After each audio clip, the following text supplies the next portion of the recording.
بسم الله الرحمن الرحيم. يوم يقول المنافقون والمنافقات للذين آمنوا انظروا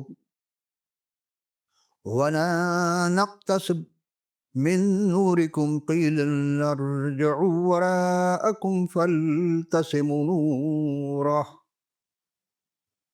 فضرب بينهم بسور له باب باطنه فيه الرحمة وظاهره من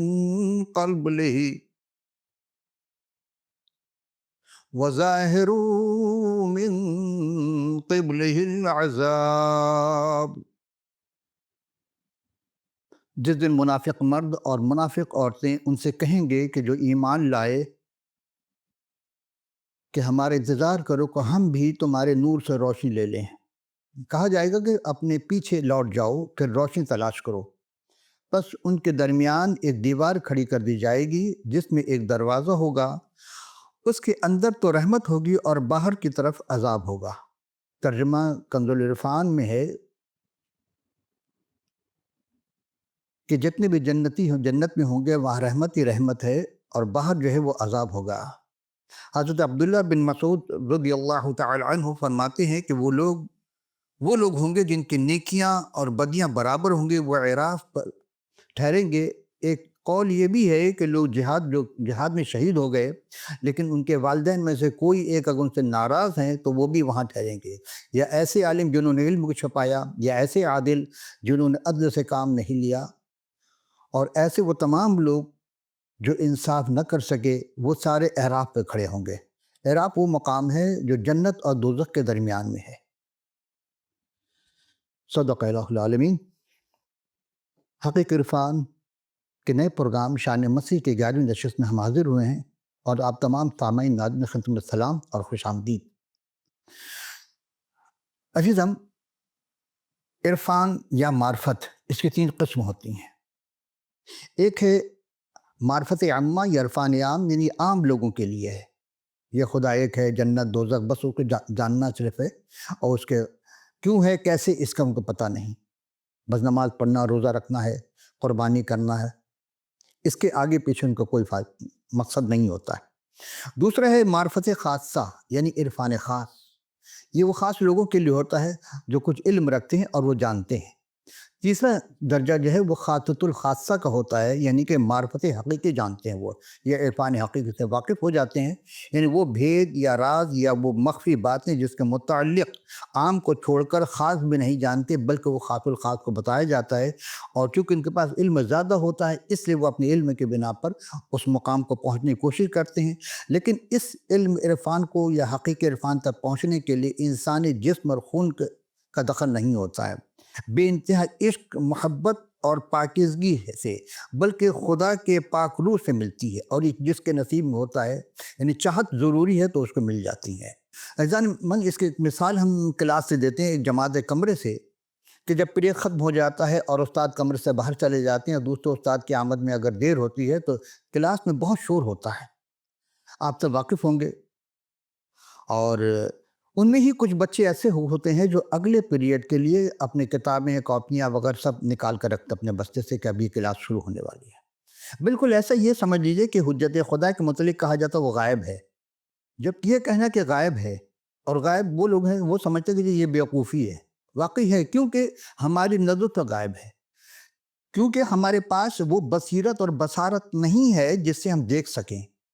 ہماری عقیدت سے ہرگز غائب نہیں، یقینی اور ایمانی لہو سے وہ غائب نہیں ہے، ایمانداروں کے قلب اور روح سے غائب نہیں ہے، قلب مطمئنہ سے غائب نہیں ہے، نفس یا قلب سلیم سے غائب نہیں ہے، روح کے معموری سے غائب نہیں ہے. وہ جو ازل سے زندہ اور ابد تک زندہ جاوید ہیں، اور وہی ہے جس کے لیے بہت ساری قربانی دی گئی، اور اس نے خود قربانی دی. اس کے معرفت حقیقی کو جاننا ضروری ہے. اور ایک ہی ذات ہے دنیا میں، اس کے سوا کوئی نہیں۔ عزیزان گرامی قدر، ہم آخری زمانے میں رہ رہے ہیں اور اکثریت کلام خدا سے دور ہوتی جائے گی اور ہوتی جا رہی ہے۔ فتنہ بھی برپا ہوتے رہیں گے اور لوگ اپنی اپنی مرضی کے مطابق نئے نئے دین کے اختراع کریں گے، نئے نئے دین کی بنیاد ڈالیں گے۔ کچھ کہیں گے یہ نہیں وہ ہے، کچھ کہیں گے وہ نہیں یہ ہے۔ بالکل ویسے ہی جیسے حضرت کلیم خدا موسیٰ علیہ السلام 40 دن کے لیے کوہ طور پر گئے خدا سے ملنے کے لیے، تو یہاں پیچھے نیا دین ایجاد ہو گیا۔ وہ کون سا؟ وہ گوشالے نے بچڑی کی پوجا شروع ہو گئی۔ 40 دن کے لیے موسیٰ نظروں سے غائب ہوئے تو یہودیوں نے نئے دن بنا لی۔ تو جو 40 دن اپنی نبی اور رہبر کے غائب یا غیبت کے دن کو نیا دین بنا لے، وہ فطرت ابلیس کا پیروکار ہوگا۔ آج بھی بہت سارے ادیان ہیں، دعویٰ ہے، لیکن ان میں بھی وہی چیز پائی جاتی جو کتاب میں نہیں ہے، اور جو کئی ہزار سالوں سے انتظار کر رہے ہوں، جن کا ہر مذہب، ہر فرقہ، ہر قبیلے اور ہر قوم کے لوگ ان کی آمد ثانی کی یقیناً منتظر ہیں، اور یقین کے ساتھ ان کا انتظار کر رہے ہیں کہ وہی جو حقیقی کلمت اللہ روح اللہ ہیں، ان کو مان کر اپنے گناہوں سے توبۃ النصوح کر کے، اقرار باللسان، تصدیق بالقلب سے ایمان لا کر کے، اور پھر اپنی حقیقی عرفان حاصل کر کے ان سے رابطے میں رہے۔ ایسے آج کا پہلا سوال ہے، اور سوال بڑا طویل ہے، اور میرا خیال ہے کہ شاید یہ ایک ہی سوال پورے ہماری نشست میں کی نظر ہو جائے گی۔ اور سوال یہ کہ خوش فہمی کی جنت میں آپ لوگ رہ رہے ہیں، اور مگر جہاں عبدالآباد آپ لوگوں کو رہنا ہے وہاں آپ کے پاس جعلی و نقلی ایمان ہے، لیکن وہاں تو جعلی و نقلی ایمان کیسے چل سکتا ہے؟ تیسرا جز ہے کہ کیسے نجات مل سکتی ہے، کیونکہ حضرت عیسیٰ اور حضور کے درمیان جو لوگ وفات پا گئے تو ان کا کیا ہوگا؟ جبکہ حضرت عیسیٰ آسمان پر جاتے ہوئے کہہ گئے تھے کہ میرے بعد ایک نبی آئے گا، اس کا نام احمد ہوگا، اور ایک مقام پر خود ہی فرمایا کہ جو مجھے اے خداوند کہتے جنت میں داخل نہ ہو سکیں گے، آپ کیا کہتے ہیں؟ عزیزم، جو بھی ہیں آپ، بھائی بہن یا بیٹے بیٹی، ایک سوال میں آپ کئی سوال نہ کریں، ایک وقت میں ایک ہی سوال کیا کریں۔ آئیے ہم دیکھتے ہیں کہ اس سوال کے اندر جو سوال ڈالے گئے، معصوم سے پوچھا گیا تھا کہ حضرت عیسیٰ مسیح اور حضور کے درمیان کتنا فاصلہ ہے، تو انہوں نے کہا کہ 571 سال کا۔ یعنی 571 سال ایک اچھی صحت والے لوگوں کے لیے کم بیش 10 نسلیں گزر جاتی ہیں۔ تو اتنے سارے لوگ جو جناب مسیح اور پیغمبر اسلام کے درمیانی عرصے میں وفات پائے، ان کے حساب کتاب کا کیا ہوگا؟ کیا یہ سب نمازیں، روزے اور حج اور زکوٰۃ وغیرہ سب ہمارے لیے ہیں؟ بقول علامہ اقبال کے کہ برق گرتی ہے تو بیچارے مسلمانوں پر۔ نہیں، اب تو برق تو سب پر گر رہی ہے۔ اتنے بڑے بڑے اور چوڑے چوڑے سوالات ہونے کے باوجود پھر بھی جنت مشکوک ہے۔ عزیزاً، امتحان کا پرچہ سب کو دینا ہوتا ہے، اور حضرت مسیح سعود سماوی جاتے جاتے جملہ کہہ گئے تھے کہ میں جا رہا ہوں، بہت جلد واپس آؤں گا۔ اور جملہ یہ تھا ان کا کہ تم جا کے 7 قوموں کو شاگرد بناؤ، ان کو باپ اور بیٹے اور روح القدس کے نام سے بپتسمہ دو، اور جو تعلیم میں نے تمہیں دی وہ تعلیم انہیں دو، اور دیکھو آخر تک میں تمہارے ساتھ ہوں۔ اور جو بھی ان باتوں کے علم رکھتا ہے، یہ معرفت خاصہ نہیں بلکہ معرفت عامہ ہے، اور معرفت خاصہ یہ ہے کہ علم کے ساتھ ساتھ اختیار کا بھی جاننا اور یقین رکھنا ضروری ہے۔ آئیے پہلے جز میں چلتے ہیں کہ خوش فہمی کی جنت میں رہ سکتے ہیں۔ یہ خوش فہمی جنت وہ لوگ رہتے ہیں جن کو یقین ڈھلمل ہو، یقین کامل نہ ہو، وہ خوش فہمی کی جنت میں رہتے ہیں۔ اور دوسرا جز ہے کہ لیکن وہاں تو جعلی اور نقلی ایمان کیسے چل سکتا ہے، کیسے نجات مل سکتی؟ عزیزان گرامی قدر، توجہ فرمائیے گا کہ اچھا ایک بات بتائی، جس کے پاس جو چیز ہوتی ہے وہ اپنے چاہنے والوں کو ضرور دیتا ہے کہ نہیں دیتا ہے؟ آپ کہیں گے دیتا ہے، یقیناً کچھ نہ کچھ ضرور دیتا ہے، اور وہ ان کی نمائش و تشہیر بھی کرتا رہتا ہے کہ میرے مالک نے دیا ہے، میرے آقا نے دیا ہے، میرے مولا نے دیا ہے، میرے مرشد نے دیا، میرے پیر نے دیا، وغیرہ وغیرہ۔ آپ میں دنیاوی کوئی بھی طاقت دینے کے لیے کسی سے بھی وعدہ نہیں کیا کہ میں تمہیں طاقت دے کے جا رہا ہوں۔ ہاں، روحانی بال میں ضرور کہی کہ تمہیں روحانی لباس ملے گا، روحانی طاقت ملے گی، اور نہ ہی آج کوئی وعدہ کرتا ہے۔ لیکن ایک بات تو مسیح کی شان میں ہے کہ وہ روح ہے، تو اپنے چاہنے والوں کو یا جو بھی ان پر ایمان رکھتا ہے اسے روحانی یعنی روح کی معموری ضرور ملتی ہے۔ اگر آپ چاہیں تو آپ بھی روحانی معموری حاصل کر سکتے ہیں، لیکن ایمان لانا ضروری ہے، یقین کے ساتھ توبہ کر کے ان کے حضور حاضر ہونا ہوگا۔ اتنا بڑا متنازع سوال جو پوچھا گیا ہے کہ جعلی اور نقل ایمان کے متعلق دیکھیے تو خدا کی عبادت جو خوف سے کی جائے گی، یعنی جہنم کے خوف سے کی جائے گی، وہ پسند نہیں ہے خدا کو، اور نہ جنت کے لالچ میں جو بات کری جاتی وہ بھی خدا کو پسند نہیں ہے، کیونکہ وہ وجود واقعی سجدے کا قابل ہے۔ کیا کسی کے سفارش سے خدا نے انسان کو غلام نہیں بنایا؟ نہیں، بلکہ آزاد بنایا ہے، اور اس کی عبادت نہ کسی لالچ اور نہ کسی خوف سے کی جاتی ہے، بلکہ واقعی وہ سجود کے لائق ہے، تعریف و تمجید اور شکر گزاری اور حمد و ستائش کے لائق ہے، اور اس کے جیسا کوئی نہیں۔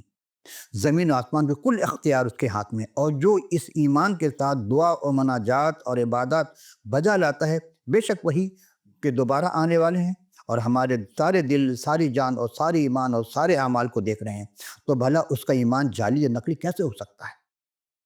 سوچئے گا، غور کیجئے گا، کیونکہ جس کا ایمان اس پر ہے وہی تو ازلی اور ابدی ہے، یعنی ازل سے زندہ جاوید اور ابد تک زندہ جاوید رہنے والی۔ اسے نہ جنت کے لالچ کی فکر ہوگی، نہ دوزخ کا خوف ہوگا، وہ ہر چیز سے جو بھی کرے گا وہ خدا کے لیے کرے گا، انسان کے لیے نہیں کرے گا، اور جو ایسا کرتا ہے کہ انسان کو دکھانے کرتا ہے، پھر اس کا ایمان وہ ایمان نہیں جو خدا چاہتا ہے۔ آپ کا تیسرا جو تھا کہ نقلی اور جعلی ایمان کیسے چل سکتا ہے، کیسے نجات مل سکتی ہے؟ ہم نے عرض کیا ہے کہ جس کا تعلق نجات دہندہ سے ہو گیا ہے، اسے نجات ملنے یا نہ ملنے کی فکر ہی نہیں ہوتی ہے، کیونکہ نجات کی فکر وہ کریں جو سفارش کے قائل ہیں، اور سفارش فکر کی جاتی ہے جو اہل ہوتا ہے، اور جو اہل ہوتا ہے اسے سفارش کی ضرورت نہیں پڑتی ہے۔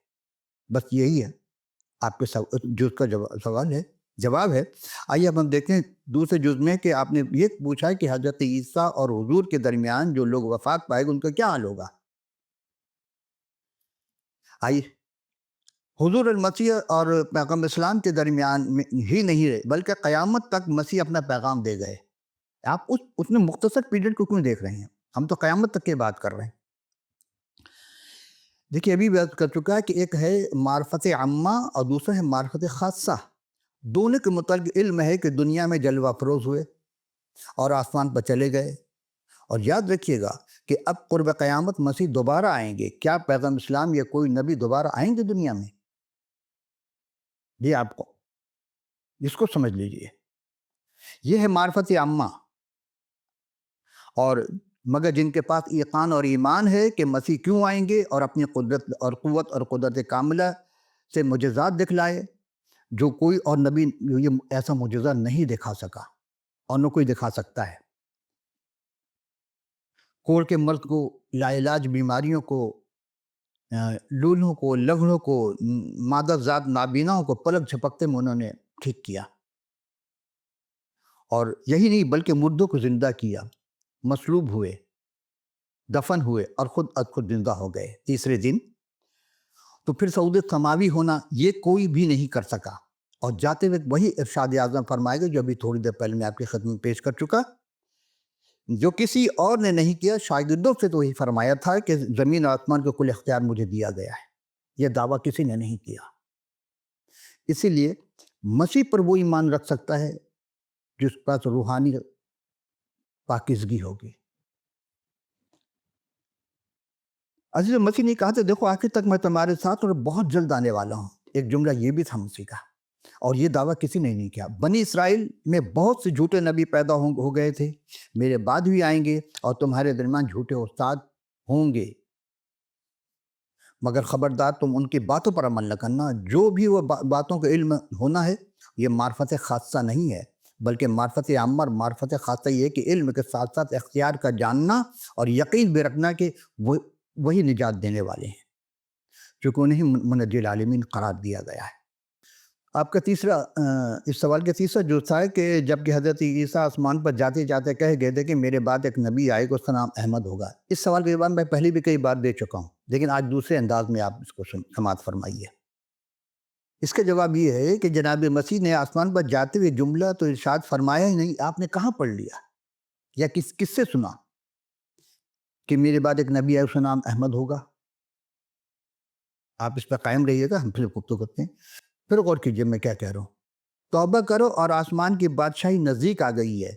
یہ بات تو حضرت زکریا جو کاہن تھے اور ان کے فرزند حضرت یحییٰ، قرآن میں یحییٰ کہا گیا ہے، اور ان کا جو اصل نام تھا یوحنا استباغی، استباغ کرنا یعنی بپتسمہ دینا، توبہ کرانا۔ انہوں نے یہ فرمایا تھا کہ جو میرے بعد آنے والا ہے، جس کی جوتی کا تسمہ میں جھک کر کھولنے کے قابل نہیں ہوں، میں تو تمہیں پانی سے بپتسمہ دیتا ہوں، وہ تمہیں روح اور آگ سے بپتسمہ دے گا۔ یہ جملہ تھا حضرت یحییٰ کا، زکریا کا، کے بیٹے کا، جو ارشاد فرمائے کہ میں آگے چل کر اور بھی چیز پیش کروں گا۔ اور رہی بات احمد کی، تو پہلے میں گفتگو کر چکا، آئیے آج پھر دوبارہ آپ کو اور اس کے اور بھی ہم بھید کو کھولیں گے کہ مسیح رسول کی معرفت لکھی گئی انجیل جلیل، اس کی 11ویں رکوع کی 25ویں آیت میں ہے، فی ذالک الوقت قال یسوع، یعنی کہ اس وقت جناب یسوع نے فرمایا، کیا کہا؟ احمدک ای الاب رب السماوات والارض انک اخذ حاضی عن حکم و فقہ فہما وعالتنا حال الاطفال۔ یعنی پہلے کیا کہا مسیح نے فرمایا؟ پہلے سمجھ اس بات کو کہ یہ بتائیے گا کہ مسیح نے پیغمبر اسلام کی حمد کی تھی۔ حمد کس کی جاتی ہے؟ خدا ذوالجلال کی۔ تو مسیح نے تو پیغمبر اسلام کی حمد نہیں کی، کیونکہ حمد خدا تعالیٰ کے لیے ہے، اور جناب مسیح نے خدا کی حمد کی تھی۔ پھر غور کیجئے جملے کو، فی ذالک الوقت قال یسوع، اس وقت یسوع نے کہا احمدک۔ دیکھیں فعل سے پہلے اگر آ جائے، حمزہ زبر آ جائے، تو اس کے معنی میں۔ احمدک، میں حمد کرتا ہوں، کس کی؟ احمدک، یہ آخر میں کاف زبر کا ہے، یہ ضمیر ہے، یہ اس میں اشارہ ہے، متکلم کہہ رہا ہے اس کے لیے، غائب کے لیے، کہ میں تیری حمد کرتا ہوں۔ وہ کس کی حمد؟ کہنے اے باپ آسمان اور زمین کے پالنے والے خدا، آپ نے یہ باتیں داناؤں اور عقل مندوں سے چھپائی اور بچوں پہ ظاہر کیا۔ اب جب اس کا صحیح ترجمہ دیکھیے گا کہ کہاں غلط فہمی ہو رہی ہے۔ یہاں ہمیں ممکنہ غلط فہمیوں سے بچنا ہے، اور بچنا چاہیے۔ یہ بات، یہ جملہ کہنے کی وجہ تسمیہ کیا تھی؟ مسیح نے کیوں کہا تھا احمدک؟ نام نہیں لیا، وہ کہہ رہے ہیں میں تیری تعریف کرتا ہوں، زمین آسمان کے بنانے والے رب، پیدا کرنے والے رب یا پالنے والے رب کی۔ حضور مسیح نے زمانی حیات طیبہ کے زمانے میں گلیل کے شہر، 4 شہر بہت مشہور تھے، نمایاں تھے وہاں پہ۔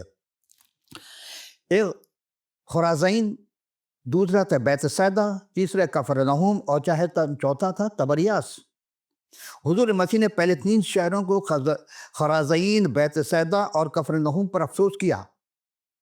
اس آیت کا، اس جملے کا جو مسیح نے فرمایا تھا، اس کا وجہ تسمیہ یہاں سے سمجھیے گا، پھر آپ کی بات سمجھ میں آ جائے گی۔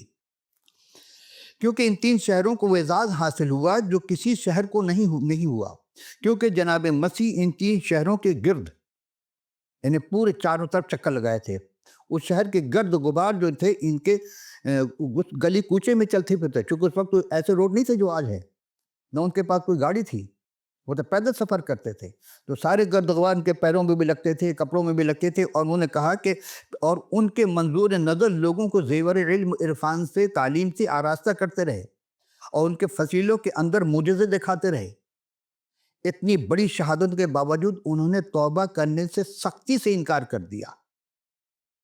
اتنی بڑی شہادتوں کے باوجود انہوں نے توبہ کرنے سے سختی سے انکار کر دیا۔ چنانچہ جناب مسیح نے ان کے مستقبل کی پیشن گوئی ایسے برے حشر کی خبر دی کہ پہلے تو مسیح نے 2 شہروں کو، یعنی خرازین اور بیت سیدا کی، ان شہروں نے اپنے منجی خدا کے فضل بھری منت سماجت سنی تھی، لیکن دانستہ منہ موڑ لیا۔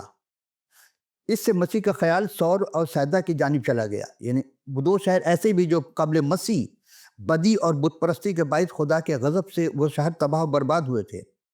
اچھا، یہاں ایک بات قابل غور ہے کہ اگر انہیں مسیح کے زمانے کے وہ اعجاز ملنے کا سور سیدا کو، تو کیا ہوتا؟ وہ اپنے آپ کو خاکسار کر کے توبہ کر لیتے۔ اس لیے عدالت کے دن سور سیدا کا حال خرازین اور بیت سیدا کے حال سے بہتر ہوگا، یعنی ان کا حال، ان 2 شہروں کا حال جو جہاں مسیح تک نے قدم رنجہ فرمایا تھا، بالکل ہی غرق ہو جائے گا، اس سے زیادہ برا حال ہوگا۔ عزیزان محترم، جہنم میں سزا کی بھی درجات ہوتے ہیں اور ہوں گے۔ کیا آپ جانتے ہیں کہ وہ واحد گناہ کیا ہے جو انسانوں کو جہنم کے حوالے کر دے گا؟ بہت کم لوگ جانتے ہیں۔ یوں تو ہر گناہ کے ساتھ جہنم ہے، لیکن یہ جو دروازہ کھلا ہے توبہ کا، کہ توبہ کا دروازہ کہ توبہ کر لو، مگر جب آپ یوحنا رسول کی معرفت لکھی گئی انجیل 3 باب کی 36ویں آیت میں دیکھیں گے، جو بیٹے پر ایمان لاتا ہمیشہ زندگی اس کی ہے، لیکن جو بیٹے کو نہیں مانتا زندگی کو نہ دیکھے گا بلکہ اس پر خدا کا غضب رہتا ہے۔ عزیزو، جہنم میں دکھوں کی شدت اس بات سے مشہود ہے کہ انسان نے کتنے اعزازات کی تحقیر کی اور کتنے گناہوں کو مرتکب ہوئے۔ اب تیسرا شہر کفرنہوم کی بات، کسی اس شہر کی اتنی مہربانی نہیں ہوئی جو کہ اس شہر کی تھی، یعنی کفرنہوم میں اتنی مہربانی کسی مسیح نے کسی اور شہر میں نہیں کی۔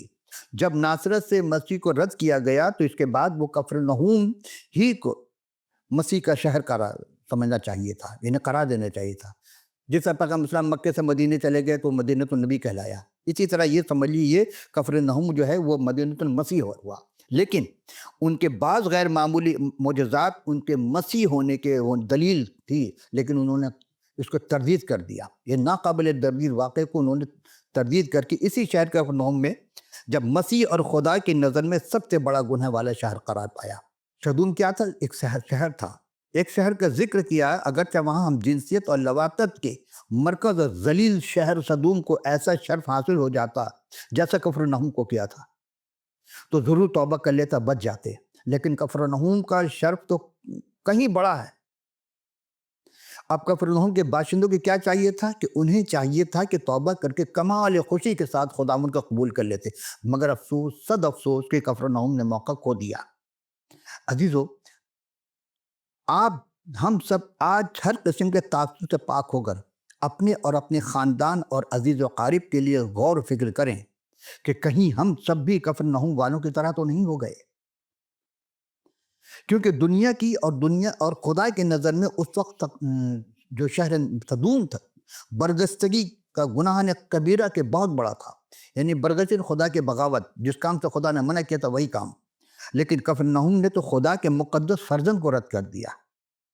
یہ اس سے بڑا گناہ ہے، خدا ہر گناہ کو معاف کر دے گا، اس لیے اس سے بڑا اور کوئی گناہ ہو ہی نہیں سکتا۔ اس لیے عدالت کے دن سدوم کو اتنی سخت سزا نہیں ملے گی جتنی کفرنہوم کو اعزاز اور شرف کے لحاظ سے۔ کیوں؟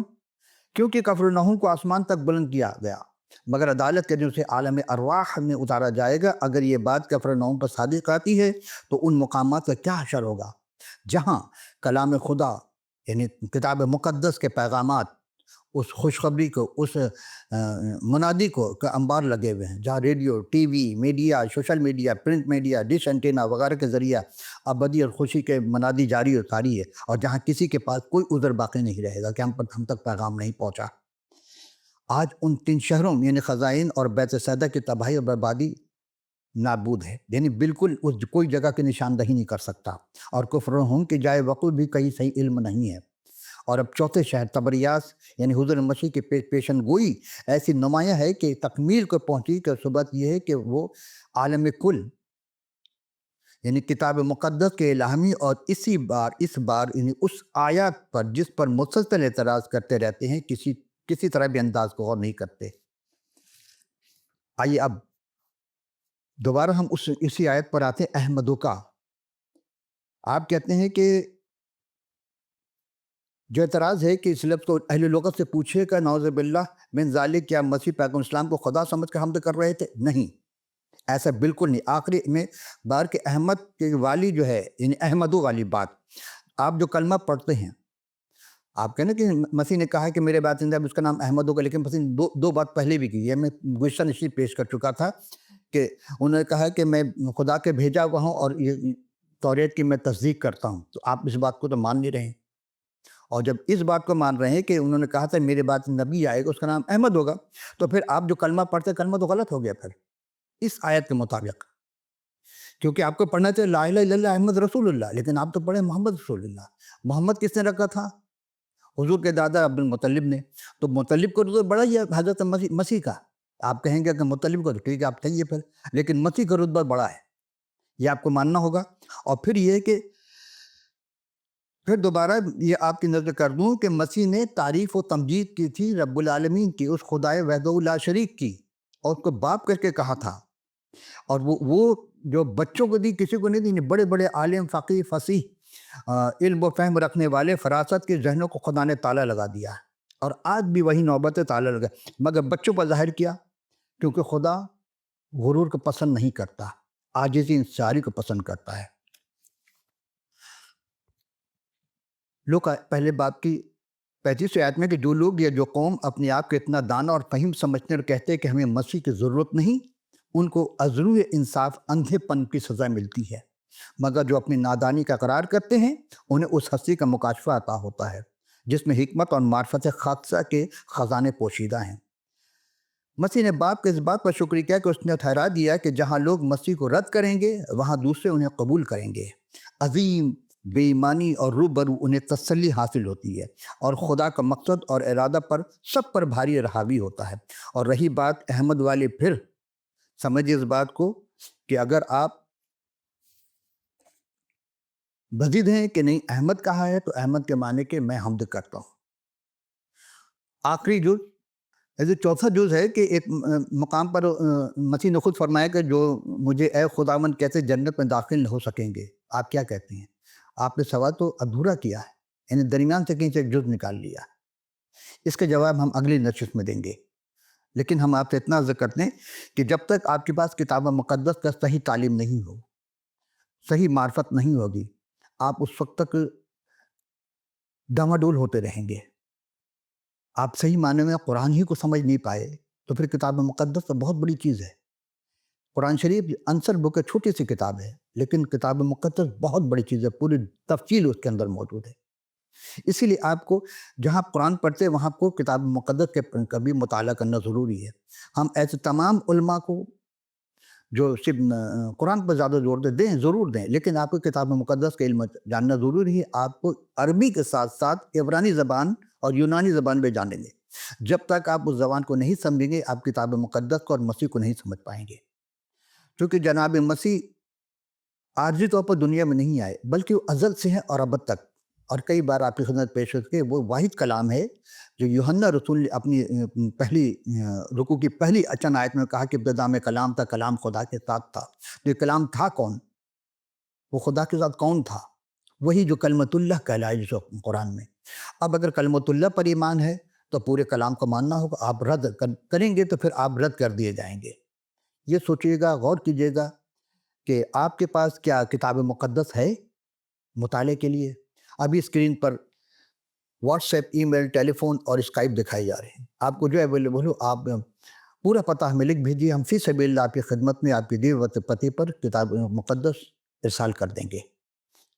اور آج کے پروگرام سے متعلق آپ کے پاس کوئی بھی قیمتی آ رہا ہو آپ ضرور آگاہ کیجیے گا، تو ہم اگلی نشست میں پھر اسی سوال سے یہاں سے آغاز کریں گے۔ اس وقت کے لیے اجازت، خدا حافظ و ناصر۔